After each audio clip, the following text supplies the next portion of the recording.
Después de la Primera Guerra Mundial, en Europa creció el nacionalismo, el militarismo, el descontento social y la crisis económica. En varios países, la gente perdió confianza en los gobiernos democráticos, y esto permitió el avance de movimientos autoritarios como el fascismo en Italia y el nazismo en Alemania.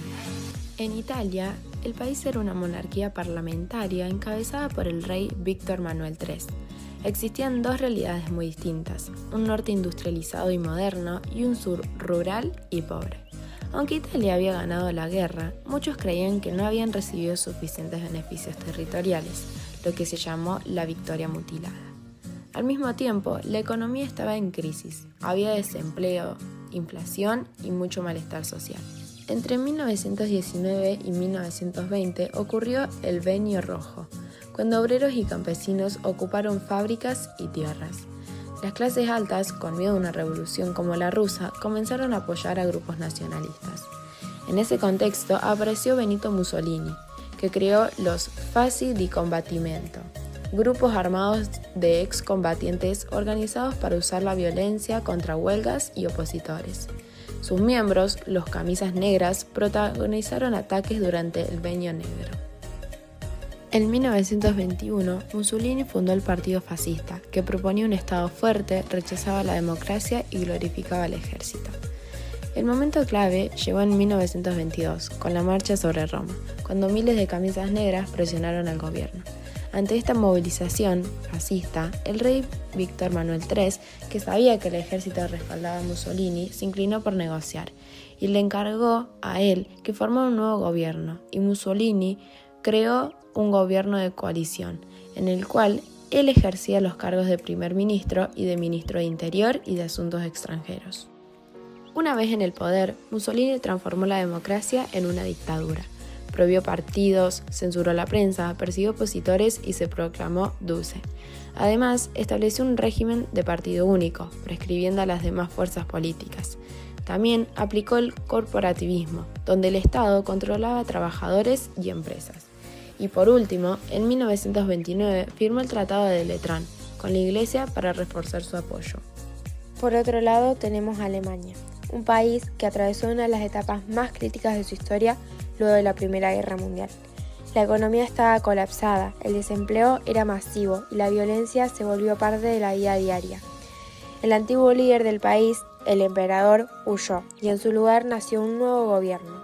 Un gobierno democrático que debió enfrentar una situación económica y social frágil, la República de Weimar, que desde sus inicios cargó con una ciudadanía desorientada, empobrecida y sin confianza en el futuro.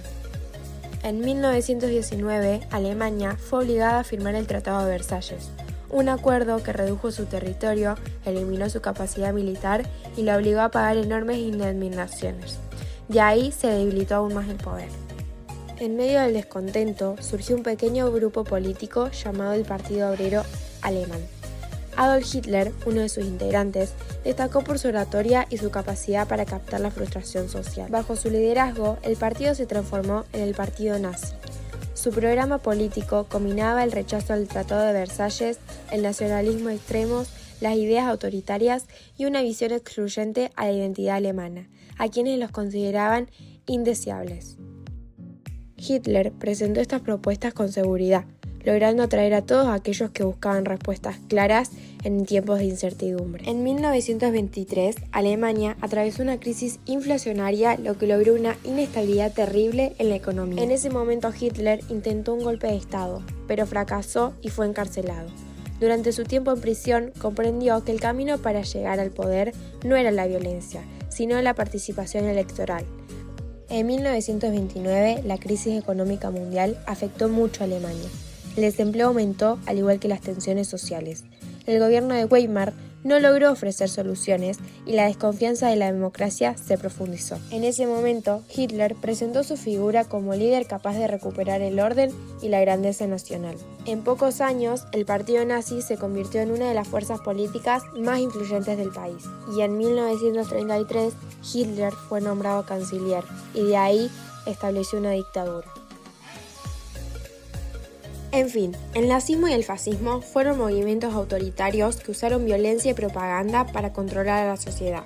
Su historia muestra cómo estas ideologías llevaron a graves violaciones de derechos y a conflictos que marcaron al mundo.